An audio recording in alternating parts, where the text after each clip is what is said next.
El nombre de nuestro instituto es Clara Campoamor.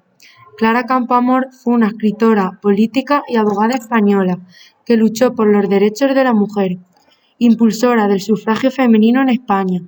Las mujeres pudieron votar por primera vez en 1933 gracias a ella. Nació en Madrid el 12 de febrero de 1888. En esa época, muchos entendían que el papel primordial de una mujer era ser una buena ama de casa. En las zonas rurales, la mujer trabajaba en el campo, a la par que los hombres, aunque cada sexo tenía tareas específicas. La escolarización de niñas siempre fue inferior a la de niños. Y, por supuesto, las aulas e incluso los colegios estaban segregados por sexos. Se pensaba que los estudios universitarios estaban reservados, salvo contadísimas excepciones, para los hombres. Muchas familias acomodadas enviaban a sus hijas a escuelas para señoritas, donde se les enseñaba buenos modales y labores femeninas. Por supuesto, la situación de la mujer fue muy distinta dependiendo del país, la clase social, el ámbito rural o urbano, el nivel de educación y, por supuesto, el nivel de ingresos, etc.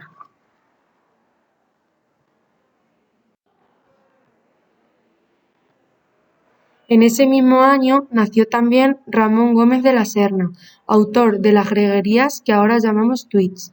La O es la I después de beber. El libro es un pájaro con más de 100 alas para volar. Con tan solo 10 años, tras la muerte de mi padre, tuve que dejar la escuela y trabajar como costurera, dependienta y telefonista.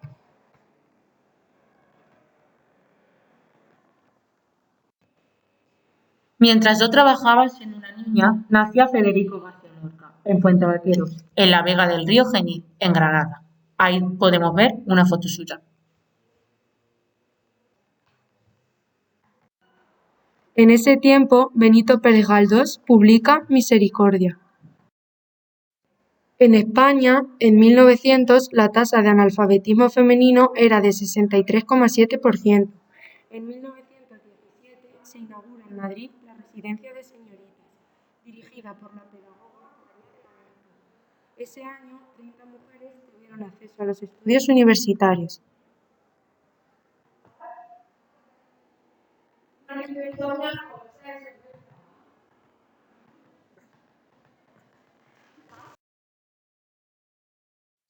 La ciencia avanza en Europa. En 1915, Albert Einstein formula su teoría de la relatividad. Mónico Sánchez, el inventor de Piedrabuena. Mónico Sánchez Moreno, Piedrabuena, Ciudad Real, 4 de mayo de 1880. Ibidem, 6 de noviembre de 1961. Fue un inventor e ingeniero eléctrico español, pionero de la radiología, telecomunicaciones sin cables y electroterapia. Conocido por el invento de un aparato portátil de rayos X y corrientes de alta frecuencia en 1909. Vivió en Nueva York, donde participó en exposiciones junto a Tesla y Edison.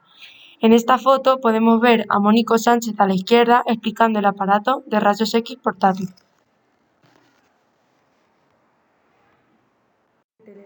En 1909 conseguí una plaza como auxiliar de telégrafos del Ministerio de Gobernación. Fui destinado unos meses a Zaragoza y después 4 años en San Sebastián. En 1911, Marie Curie recibía el Premio Nobel de Química por el descubrimiento del radio y del polonio.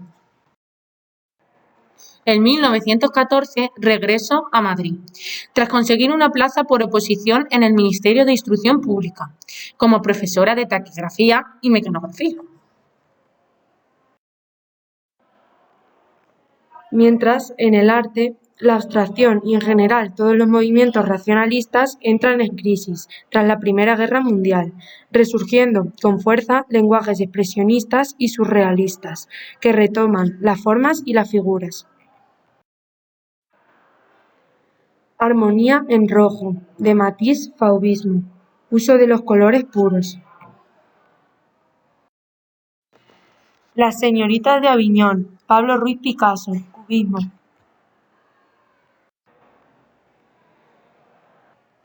El grito de Edvard Munch, expresionismo.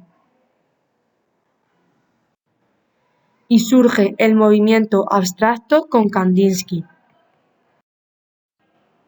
En esta época, Juan Ramón Jiménez se instala en la Residencia de Estudiantes, fundada en 1910 en Madrid.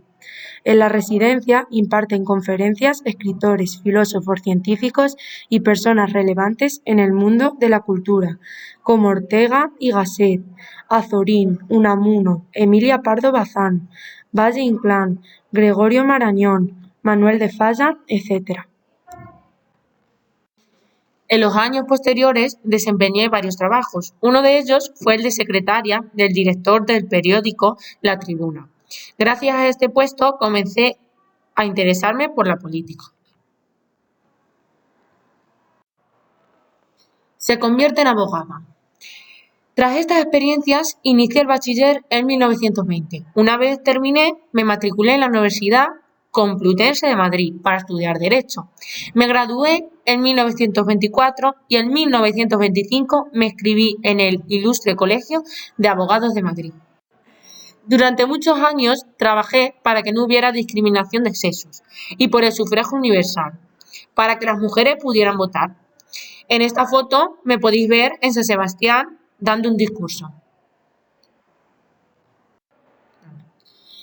El 1 de octubre de 1931 defendí en las Cortes de la Segunda República el sufragio universal, que incluía el voto femenino, que ya se había conquistado en muchos países avanzados. Como tal, en 1893 Nueva Zelanda extiende el voto a las mujeres. También en 1913 Noruega amplía el voto a las mujeres. Y muchos más. Las mujeres españolas pudieron votar por primera vez en las elecciones de 1933. Aquí podéis ver una foto.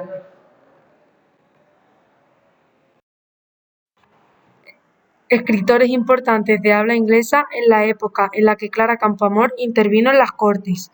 El movimiento modernista fue importante durante las primeras décadas del siglo XX, con figuras destacadas en lengua inglesa, como E.M. Forster, D.H. Lawrence, Henry Miller, Samuel Beckett, Graham Greene, James Joyce o F. Scott Fitzgerald.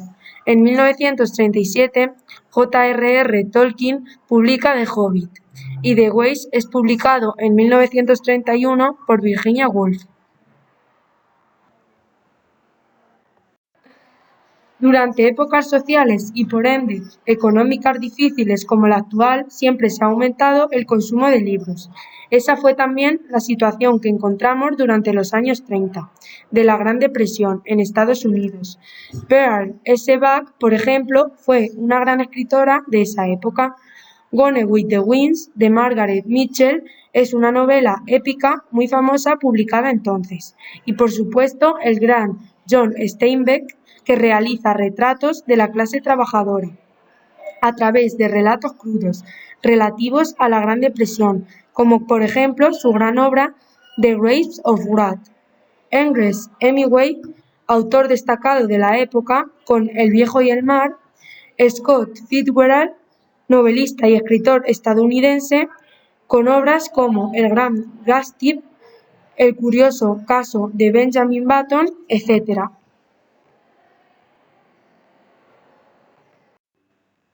En el deporte, Lili Álvarez, deportista multidisciplinar, fue una mujer también adelantada a la época que le tocó vivir. Formó parte del equipo español que participó en los Juegos Olímpicos de París de 1924. La sede acogió a 3.089 atletas, 2.956 hombres y 136 mujeres. Otra destacada deportista fue Margot Moles. Fue una multideportista española que practicaba hockey, natación, esquí y atletismo. Consiguió sus mayores logros en el lanzamiento de disco. En julio de 1936 escribí El voto femenino y yo, donde relataba mi lucha a favor de los derechos de la mujer. Ese verano estalló la guerra civil y tuve que exiliarme en Francia, donde continué escribiendo y contando mis experiencias. Quise volver a España a finales de los años 40, pero pesaba sobre mí una acusación y me quedé en el exilio. Viví una década en Buenos Aires y trabajé como traductora y escritora de biografías. En 1955 me trasladé a Lausana. Suiza, donde ejercí como abogada hasta el final de mis días. Clara Campoamor murió el 30 de abril de 1972. Sus restos descansan en San Sebastián, en el cementerio de Polloe. Este es el busto de Clara Campoamor, cerca del Centro Cultural Conde Duque, en Madrid. Aquí podemos ver la evolución de un objeto en los años que vivió Clara Campoamor. Las calculadoras, de 1888 a 1972. El ser humano ha estado siempre en evolución. Llegó un momento en que fue necesario poder calcular las operaciones matemáticas básicas de un modo rápido y efectivo. Veamos la evolución de la calculadora desde 1888 hasta 1972.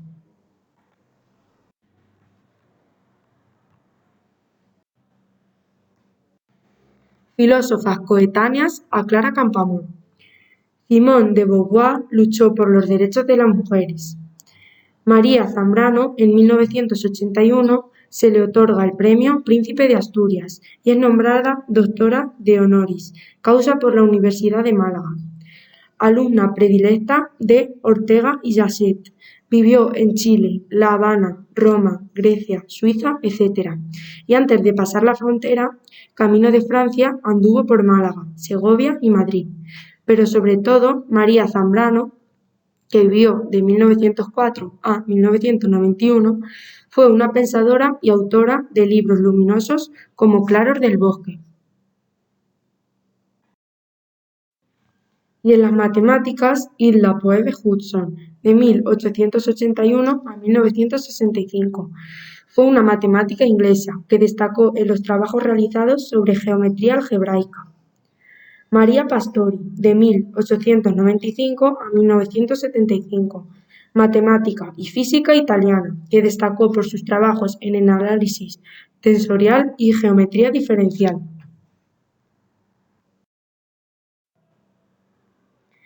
Emmy Noether vivió de 1882 a 1935. Fue una matemática alemana que contribuyó de una forma magnífica en el álgebra abstracta y en la teoría de anillos y cuerpos. Grace Murray Hopper, que vivió de 1906 a 1992, fue matemática e informática estadounidense. Sobresale por sus trabajos en computación. Fue la primera programadora en utilizar el ordenador Mark. El arte. La segunda mitad del siglo XX se caracteriza por ser una sociedad mediática y consumista. El arte se convierte en objeto de consumo y de moda. Los artistas reciben una constante presión en busca de la sorpresa y la originalidad.